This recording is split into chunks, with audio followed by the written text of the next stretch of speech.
മഞ്ഞൾ വിരിഞ്ഞ പൂവിൻ്റെ പുതുപുത്തൻ വിശേഷങ്ങളിലേക്ക് എല്ലാവർക്കും സ്വാഗതം.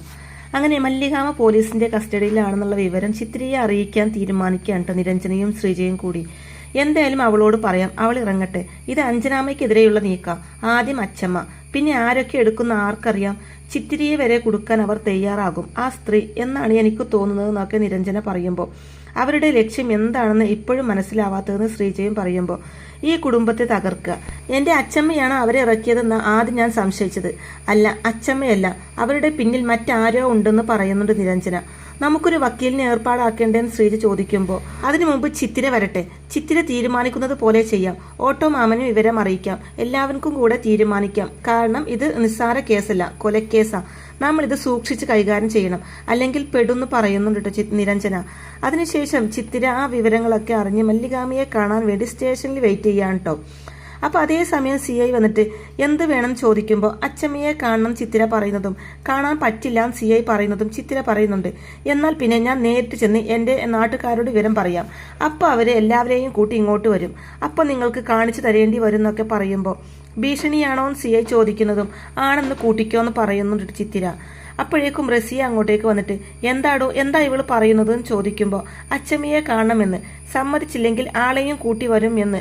അപ്പോൾ റസിയ, ഓഹോ, എങ്കിൽ അതൊന്ന് കാണണല്ലോ, സൗകര്യമില്ല അവരെ കാണിക്കാൻ, നീ ആളെ കൊണ്ടുപോവാന്ന് ഒരു കൂസലും ഇല്ലാതെ പറയുന്നുണ്ട് റസിയ. അപ്പോൾ ചിത്ര പറയുന്നുണ്ട്, മേഡം, അച്ചമ്മയുടെ ജനസ്വാധീനം എന്താണെന്ന് നിങ്ങൾക്കറിയില്ല. അച്ചമ്മ ഒന്ന് മൂളിയാൽ മതി, ഈ സംസ്ഥാനം നിന്ന് കത്തും. പുതിയ ആളായത് കൊണ്ടാ നിങ്ങൾക്കൊന്നും അറിയാത്തതെന്നൊക്കെ ചിത്തിര പറയുമ്പോൾ, CI റസിയയോടായിട്ട് പറയുന്നുണ്ട്, ആ കുട്ടി പറഞ്ഞത് ശരിയാണ് മേഡം, മല്ലികക്ക് നല്ല സ്വാധീനമുണ്ട്, കാണാൻ അനുവദിക്കുന്നത് ആ ബുദ്ധിയെന്ന് CI പറയുമ്പോൾ, റസിയ നല്ലതുപോലെ പേടിക്കുന്നുണ്ടെങ്കിലും അതൊന്നും പുറത്ത് കാണിക്കാതെ, പേടിച്ചിട്ടൊന്നുമല്ല, വെറും മനുഷ്യത്വത്തിന്റെ പേരിൽ എന്ന് പറഞ്ഞ് ചെന്ന് കാണാൻ പറയുന്നുണ്ട് കേട്ടോ റസിയ ചിത്തിരയോട്. അങ്ങനെ ചിത്തിര മല്ലികാമയെ കാണുന്നതും ഓടിച്ചെന്ന് കെട്ടിപ്പിടിക്കുകയാണ് ചെയ്യുന്നത്.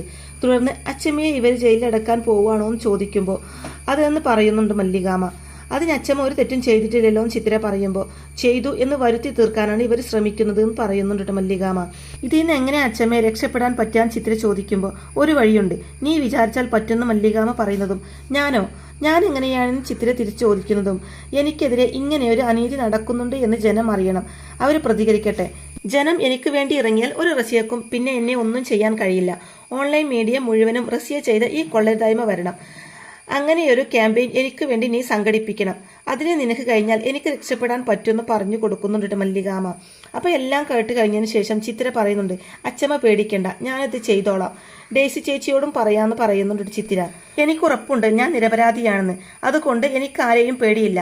ഈ റസിയ കാണിക്കുന്നത് ധിക്കാരമാണ്, അധികാരം കയ്യിലുള്ളതിന്റെ ധാർഷ്ട്യം, അത് അനുവദിച്ചു കൊടുക്കേണ്ട ആവശ്യം നമുക്കില്ലല്ലോ എന്ന് മല്ലികാമ പറയുമ്പോൾ, നമ്മളത് ചെയ്യും അച്ചമ്മയെ ഞാൻ പുറത്തു കൊണ്ടുവരും, ധൈര്യമായിട്ടിരിക്കുന്ന ചിത്തിര ഉറപ്പിച്ച് പറയുന്നതും, റസിയ അവിടേക്ക് വന്നിട്ട് കഴിഞ്ഞോന്ന് ചോദിക്കുമ്പോൾ, കഴിഞ്ഞൂന്ന് രണ്ടുപേരും ഒരുമിച്ച് പറയുന്നുണ്ട് കേട്ടോ.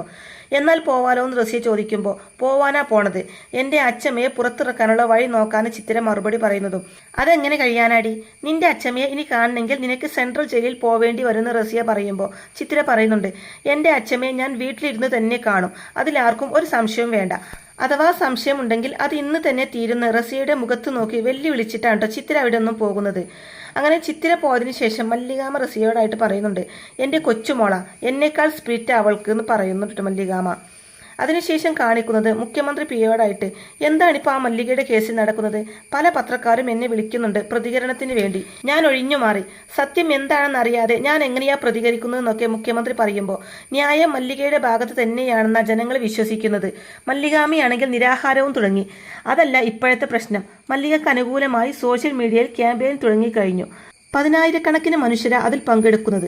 അതൊരു വലിയ മൂവ്മെന്റായി മാറാൻ സാധ്യതയുണ്ട് എന്നൊക്കെ PA അറിയിക്കുമ്പോൾ ശരിക്കും പേടിയാവുന്നുണ്ട് മുഖ്യമന്ത്രിക്ക്. എന്നാൽ അത് എത്രയും വേഗം തടയണമല്ലോ എന്ന് മുഖ്യമന്ത്രി പറയുന്നതും, തടയണം, അല്ലെങ്കിൽ സർക്കാരിന്റെ പ്രവർത്തനത്തെ പോലും അത് ബാധിച്ചെന്ന് വരുമെന്ന് പറയുന്നുണ്ട് കേട്ടോ PA മുഖ്യമന്ത്രിയോടായിട്ട്. അപ്പം മുഖ്യമന്ത്രി പറയുന്നുണ്ട്, ഇത് റസിയയും മല്ലികയും തമ്മിലുള്ള പോരാണ്, നമ്മൾ അതിൽ പെട്ടുപോയതാണെന്ന് പറയുമ്പോൾ സൂക്ഷിക്കണം, അല്ലെങ്കിൽ നഷ്ടപ്പെടാൻ പോകുന്നത് നമ്മുടെ രാഷ്ട്രീയ ഭാവി കൂടിയായിരിക്കും എന്നൊക്കെ മുഖ്യമന്ത്രിയെ ഓർമ്മപ്പെടുത്തുകയാണ് ചെയ്യുന്നത് PA. അതിനുശേഷം റസിയയും ബാലകൃഷ്ണനും മല്ലികാമയുടെ അടുത്ത് വന്നിട്ട് കോടതിയിലേക്ക് കൊണ്ടുപോവാണ്. സോഷ്യൽ മീഡിയ ക്യാമ്പയിനൊക്കെ നടക്കുന്ന കാര്യം ഞാൻ അറിഞ്ഞു. ആര് വിചാരിച്ചാലും നിങ്ങൾക്ക് രക്ഷപ്പെടാൻ പറ്റില്ല എന്നൊക്കെ റസിയ പറയുമ്പോൾ എല്ലാ വിഡ്ഢികളും ഇങ്ങനെ തന്നെയാണ് ചിന്തിക്കാറ്. എല്ലാവർക്കും മീതിയാണ് താനെന്ന് കരുതും. എന്നിട്ട് വിധിയുടെ മുമ്പിൽ നിസ്സാരമായിട്ട് തളർന്നു വീഴുന്നൊക്കെ പറയുന്നുണ്ട് മല്ലികാമ. അപ്പോൾ അത് കേൾക്കുന്ന റസിയ പറയുന്നുണ്ട്, ഈ കേസിൽ ഞാൻ തളർന്നു വീഴുന്ന പ്രശ്നമില്ല മല്ലിക. അത്ര കൃത്യമായിട്ട് ചാർജ് ഷീറ്റ് തയ്യാറാക്കിയിട്ടുണ്ട്. ഒരു കോടതിയും നിങ്ങളെ വെറുതെ വിടാൻ പോകുന്നില്ല എന്ന് റസിയ പറയുമ്പോൾ ഞാൻ വിശ്വസിക്കുന്നത് മനസാക്ഷിയുടെ കോടതിയാണ്. അവിടെ ഞാൻ നിരപരാധിയാണെന്ന് എനിക്കറിയാം, നിനക്കും അതറിയാം. എല്ലാം ആ കോടതി തീരുമാനിക്കുമെന്ന് പറയുന്നുണ്ട് മല്ലികാമ. അപ്പോൾ കാണാമെന്ന് പറയുന്നുണ്ട് റസിയ. തുടർന്ന് റസിയ ഒരു കാര്യം തീരുമാനിച്ചാൽ തീരുമാനിച്ചതാ, നിങ്ങളുടെ നാശത്തിന്റെ തുടക്ക ഈ യാത്ര എന്ന് കൂടി റസിയ പറയുമ്പോൾ എനിക്കിനി ഒറ്റ ചോദ്യത്തിന് മാത്രമേ ഉത്തരം കിട്ടാനുള്ളൂ. നിന്റെ പിന്നിൽ ആരാണ്? അങ്ങനെ ഒരാൾ ഇല്ല എന്നുണ്ടെങ്കിൽ നീ ശരിക്കും ആരാണ്? നിനക്ക് എന്നോട് പക തോന്നാൻ മാത്രം നമ്മുടെ ഇടയിൽ ഒന്നും സംഭവിച്ചിട്ടില്ല. എന്നിട്ടും നീ ഇങ്ങനെ എന്നെ ഉപദ്രവിക്കുന്നത് അതിന്റെ തക്കതായ കാരണം എന്താണ്? അതറിഞ്ഞാലേ നിനക്കുള്ള ചികിത്സ കൃത്യമായി നിശ്ചയിക്കാൻ പറ്റുമെന്നൊക്കെ മല്ലികാമ പറയുമ്പോൾ ഉണ്ട് മല്ലികെ, തക്കതായ കാരണമുണ്ട്. എന്റെ ജീവിതം തകർത്തത് നിങ്ങളൊക്കെ കൂടിയാണെന്ന് റസിയ പറയുമ്പോൾ ഞാനോ? എങ്ങനെ? എപ്പോ? എനിക്ക് നിന്നെ അറിയ കൂടിയില്ല എന്ന് മല്ലികാമ ചോദിക്കുന്നതും എനിക്ക് നിങ്ങളെ അറിയാം, പണ്ടേ അറിയാം. എൻ്റെ പക ഇന്നും ഇന്നലെയും തുടങ്ങിയതല്ല. അതിൻ്റെ കാരണം തൽക്കാലം ഞാൻ വെളിപ്പെടുത്തുന്നില്ല. അതിനുള്ള സമയം വരട്ടെ, അപ്പോൾ പറയാം എന്ന് മാത്രം പറയുന്നുണ്ട് കേട്ടോ റസിയ. ഇത് കേൾക്കുന്ന മല്ലികാമയാണെങ്കിൽ നീ ചെയ്യുന്നത് എന്താണെന്ന് നിനക്കറിയുന്നില്ല. നിന്നോട് ദൈവം പൊറുക്കട്ടെ എന്ന് പറയുന്നതും ഞാൻ ചെയ്യുന്നത് എന്താണെന്ന് എനിക്ക് നന്നായിട്ടറിയാം. അതുകൊണ്ട് നിങ്ങൾ പറഞ്ഞില്ലെങ്കിലും ദൈവം എന്നോട് പുറത്തോളും എന്ന് റസിയ പറയുന്നത് കേട്ട് സന്തോഷം എന്ന് പറയുന്നുണ്ട് മല്ലികാമ. പിന്നീട് കോടതിയിൽ പോകാനുള്ള വണ്ടിയിൽ കയറുന്നതിന് മുമ്പായിട്ട് ഈ വണ്ടി കോടതിയിലേക്ക് എത്തുവാൻ സംശയത്തോടെ മല്ലികാമ ചോദിക്കുന്നതും എത്തും എന്ന് റസിയ മറുപടി കൊടുക്കുന്നതും സന്തോഷമെന്ന് മാത്രം അതിന് മറുപടി കൊടുക്കാണ്ട് മല്ലികാമ ചെയ്യുന്നത്. തുടർന്ന് അവർ പുറത്തിറങ്ങി എന്നുള്ള വിവരം പോലീസുകാരൻ ആരെയോ വിളിച്ച് പറയുന്നുണ്ട് കേട്ടോ. പിന്നീട് കാണിക്കുന്നത് മല്ലികാമയെ കോടതിയിലേക്ക് കൊണ്ടുപോയി എന്നുള്ള വിവരം നിരഞ്ജന ശ്രീജയെ അറിയിക്കുമ്പോൾ ദൈവമേ, അപ്പോൾ ഇനി റിമാൻഡ് ചെയ്യുമോ പേടിയോട് ചോദിക്കുന്നുണ്ട് ശ്രീജ. ഇതേ സമയം ചിത്തിര വരുന്നതും ബാഡ് ന്യൂസ് ഉണ്ട് എന്ന് നിരഞ്ജന പറയുമ്പോൾ അറസ്റ്റ് രേഖപ്പെടുത്തിയല്ലേ എന്ന് ചോദിക്കുന്നുണ്ട് ചിത്തിര. തുടർന്ന് പറയുന്നുണ്ട്, ഒരു റസിയെ വിചാരിച്ചാൽ അച്ചമ്മയെ അകത്താക്കാൻ പറ്റുമോ എന്ന് ചോദിക്കുമ്പോൾ പറ്റണല്ലോ, അതിനാണല്ലോ കോടതിയിലേക്ക് കൊണ്ടുപോയതെന്ന് നിരഞ്ജന പറയുന്നതും കോടതിയിലേക്ക് എത്തിക്കാൻ പറ്റില്ലെങ്കിലോ? അച്ചമ്മയ്ക്കിപ്പോൾ ആപത്ത് കാലാണ്. നമ്മൾ വേണം അച്ചമ്മയെ രക്ഷിക്കാൻ. ഓൺലൈൻ പ്രൊമോഷൻ നടത്തിയതൊക്കെ അതിനു വേണ്ടിയാണ്. അത് നല്ല വിജയമായിരുന്നല്ലോ. അതുപോലെ ഇനിയും പലതും ചെയ്യണം എന്നൊക്കെ പറയുന്നുണ്ട് ചിത്തിര. അതൊക്കെ എങ്ങനെ നമുക്ക് സാധിക്കും നിരഞ്ജനയും ശ്രീജയും ചോദിക്കുന്നുണ്ട്. അപ്പോൾ ചിത്തിര അവർക്ക് പറഞ്ഞു കൊടുക്കുന്നുണ്ട്, ഇത് കള്ളക്കേസാണ്. റസിയ ബീഗം സ്വന്തം വാശി തീർക്കാൻ വേണ്ടി കെട്ടിച്ചമച്ച കേസ്. അത് നമ്മൾ അംഗീകരിച്ച് കൊടുക്കരുതെന്ന് ചിത്തിര പറയുമ്പോൾ നമുക്ക് എന്ത് ചെയ്യാൻ പറ്റുമെന്ന് നിരഞ്ജൻ ചോദിക്കുമ്പോൾ ശ്രീജയോടും നിരഞ്ജനയോടുമായിട്ട് നിങ്ങളുടെ മനസ്സിൽ എന്തെങ്കിലും ഐഡിയ തോന്നുന്നുണ്ടോ എന്ന് ചിത്തിര ചോദിക്കുന്നതും അപ്പോൾ ഇല്ല എന്ന് അവർ മറുപടി പറയുന്നതും എന്നാൽ എൻ്റെ മനസ്സിൽ തോന്നുന്നുണ്ട്, ഞാനത് നടപ്പിലാക്കാൻ പോവാണെന്നും പറയുന്നുണ്ട് ചിത്തിര. നിന്നെ ഞങ്ങൾ എങ്ങോട്ടും വിടില്ല, നീ ഒരു കേസിലും ഉൾപ്പെടാൻ പാടില്ലെന്ന് അച്ചമ്മ വ്യക്തമായിട്ട് പറഞ്ഞിട്ടുണ്ട് എന്നൊക്കെ നിരഞ്ജന പറയുമ്പോൾ ഞാനല്ല ഇടപെടാൻ പോകുന്നത്, ഈ നാട്ടിലെ ജനങ്ങളാണ്. അവരുടെ ഒരു കാലത്ത് സമരനായികയായിരുന്നു പോലീസ് കള്ളക്കേസിൽ കുടുക്കിയ അച്ചമ്മ. അച്ചമ്മയെ ഹാജരാക്കാൻ കൊണ്ടുപോകുമ്പോൾ അവർ തടയും. തെരുവിൽ ജനരോഷം അണപൊട്ടും. മല്ലികാമ എന്ന എൻ്റെ അച്ചമ്മയെ ജനം രക്ഷിക്കും. അച്ചമ്മയ്ക്ക് വേണ്ടി ഇത്രയെങ്കിലും ഞാൻ ചെയ്തില്ലെങ്കിൽ എന്നെയൊക്കെ എന്തിനു കൊള്ളാം എന്ന് പറയുന്നുണ്ട് ചിത്തിര അവരോടായിട്ട്. അങ്ങനെ ചിത്തിര അവിടുന്ന് പോയതിനു ശേഷം എന്തെങ്കിലും കുഴപ്പം സംഭവിക്കുമോ എന്ന് പറഞ്ഞ് ആശങ്കപ്പെടുന്ന ശ്രീജയോട് ഒന്നും സംഭവിക്കില്ല, അവൾ എന്തോ മനസ്സിൽ കണ്ടിട്ടുണ്ട് എന്ന് പറയുന്നുണ്ട് നിരഞ്ജനയും. അങ്ങനെ മല്ലികാമയെ റസിയെ കൊണ്ടുപോകുന്ന സമയത്ത് മഹേഷും നാട്ടുകാരും ചേർന്ന് പോലീസ് ജീപ്പ് തടയുകയും ഇറക്കിവിടാൻ പറഞ്ഞ് ദേഷ്യപ്പെടുകയൊക്കെ ചെയ്യുന്നുണ്ട് റസിയയോട്. ഇവര് ഒരു കൊലക്കേസിലെ പ്രതിയാണെന്ന് റസിയ പറയുമ്പോൾ ആ കേസ് എങ്ങനെയുണ്ടായി എന്ന് ഞങ്ങൾക്കറിയാം, അത് ആരുണ്ടാക്കിയെന്നും അറിയാം. കള്ളക്കേസുണ്ടാക്കി മല്ലികാമയെ കൊടുക്കാൻ ഞങ്ങൾ അനുവദിക്കില്ല എന്ന് നാട്ടുകാർ റസിയോടായിട്ട് പറയുന്നുണ്ട് കേട്ടോ. തുടർന്ന് മഹേഷും പറയുന്നുണ്ട്, കേട്ടല്ലോ, ജനങ്ങളുടെ ശബ്ദമാണിത്, മര്യാദക്ക് തിരിച്ചു പോകുന്നതാണ് നല്ലത്. മല്ലികാമയെ കോടതിയിൽ ഹാജരാക്കി റിമാൻഡ് ചെയ്തു എന്നെങ്ങാനും അറിഞ്ഞാൽ ഓഫീസും വീടും ഞങ്ങൾ കത്തിക്കും. പറയുന്നത് ഞങ്ങളാ, ജനങ്ങള് എന്ന് പറയുന്നതും ഇതെല്ലാം കേൾക്കുന്ന റസിയക്കാണെങ്കിൽ എല്ലാത്തിനെയും അടിച്ചൊതുക്കാൻ പോലീസുകാരോട് ആജ്ഞാപിക്കുമ്പോൾ ബാലകൃഷ്ണൻ റസിയയെ വിളിച്ച് സ്വകാര്യത്തിൽ പറഞ്ഞു കൊടുക്കുന്നുണ്ട്, ഇത് റിസ്ക് ആണ് മേഡം, ഇവരെ തല്ലിയാൽ കേരളം മുഴുവൻ കത്തും, സ്റ്റേഷൻ വരെ ആക്രമിച്ചേക്കും, തിരിച്ചു പോകുന്നതാണ് നമുക്ക് നല്ലതെന്ന് ബുദ്ധി ഉപദേശിച്ച് കൊടുക്കുന്നുണ്ട് ബുദ്ധി ഉപദേശിച്ച് കൊടുക്കുകയാണ് ബാലകൃഷ്ണൻ ചെയ്യുന്നത്. അപ്പോൾ ഇത് കേൾക്കുന്ന റസിയയാണെങ്കിൽ തിരിച്ചു പോകാനോ, പ്രതിയെ കോടതിയിൽ ഹാജരാക്കേണ്ടതെന്ന് ചോദിക്കുമ്പോൾ കോടതിയിൽ ഇന്ന് ഹാജരാക്കാൻ പറ്റില്ല, അവിടെയൊക്കെ ജനങ്ങൾ തടിച്ചുകൂടി നിൽക്കില്ലേ. വളരെ സെൻസിറ്റീവ് ആയിട്ടുള്ള കേസാ മേഡം ഇത്. ഈ നാട്ടിലെ ഏറ്റവും പോപ്പുലർ ആയിട്ടുള്ള നേതാവായിരുന്ന അഞ്ജന, അവർ ഇൻവോൾവ് ആയിട്ടുള്ള കേസായതുകൊണ്ട് ജനം പ്രതികരിക്കും. പോരാത്തതിന് മല്ലിക നിരാഹാരത്തിലെന്ന് പറയുന്നുണ്ട് ബാലകൃഷ്ണൻ. അപ്പോൾ മരിച്ചുപോയ ആസാദിക്ക് നീതി കിട്ടരുതെന്നാണോ താൻ പറയുന്നതെന്ന് ചോദിക്കുമ്പോൾ എന്നല്ല, ജനങ്ങളുടെ മുമ്പിൽ മസിൽ പവർ കാണിക്കരുത്, അത് ഗുണത്തെക്കാളേറെ ദോഷം ചെയ്യുന്നേ ഞാൻ ഉദ്ദേശിച്ചുള്ളൂ എന്ന് പറയുന്നുണ്ട് കേട്ടോ. അപ്പോൾ റസിയയാണെങ്കിൽ മല്ലികയെ പിന്നെ എന്ത് ചെയ്യണമെന്നാണ് താൻ പറഞ്ഞു വരുന്നതെന്ന് ചോദിക്കുമ്പോൾ അതൊക്കെ നമുക്ക് പിന്നീട് തീരുമാനിക്കാം, ആദ്യം നമുക്ക് ഇവിടെ നിന്ന് പോകാം എന്ന് പറയുന്നുണ്ട് കേട്ടോ ബാലകൃഷ്ണൻ. ഇതേ സമയം മഹേഷ് ആണെങ്കിൽ മല്ലികാമയ്ക്ക് ധൈര്യം കൊടുത്തുകൊണ്ട് പറയുന്നുണ്ട്, ചേച്ചി ധൈര്യമായിട്ട് നിരാഹാരം കിടന്നോ, എന്നിട്ടും ഇവർ വണ്ടി തുറന്നില്ലെങ്കിൽ തുറപ്പിക്കാൻ ഞങ്ങൾക്ക് അറിയാമെന്ന് പറയുന്നുണ്ട്. റസിയയാണെങ്കിൽ ഒട്ടും താല്പര്യമില്ലാതെയാണെങ്കിൽ പോലും മല്ലികാമയെ തിരിച്ച് SP ഓഫീസിലേക്ക് തന്നെ കൊണ്ടുവരാൻ കേട്ടോ. അപ്പോൾ അവിടെ വന്നിറങ്ങുന്നത് മല്ലികാമ ചിരിച്ചുകൊണ്ട് റസിയെ പരിഹസിച്ചുകൊണ്ട് പറയുന്നുണ്ട്, ഇവിടെ നിന്ന് പോകുമ്പോൾ ഞാൻ ചോദിച്ചിരുന്നു ഈ വണ്ടി കോടതിയിലേക്ക് എത്തുമോ എന്ന്. അന്നേരം മേഡം പറഞ്ഞു എത്തുമെന്ന്. എന്നിട്ട് എത്തിയോ? നടക്കാൻ പോകുന്ന കാര്യങ്ങൾ മുൻകൂട്ടി കാണാൻ കഴിയാത്ത നിങ്ങളുടെ കഴിവില്ലായ്മയെക്കുറിച്ചോർത്ത് സത്യത്തിൽ ഞാൻ ചിരിച്ചുപോയി എന്ന് പറയുന്നുണ്ട് മല്ലികാമ.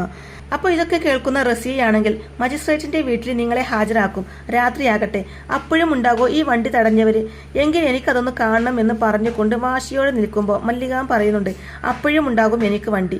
ഇന്ന് വഴിയിൽ വെച്ച് വണ്ടി തടഞ്ഞു, നാളെ സമരത്തിന്റെ മുഖം മാറും, ഭാവം മാറും. മല്ലിക ആരാണെന്ന് നീ ശരിക്കും മനസ്സിലാക്കാൻ പോകുന്നതേ ഉള്ളൂ.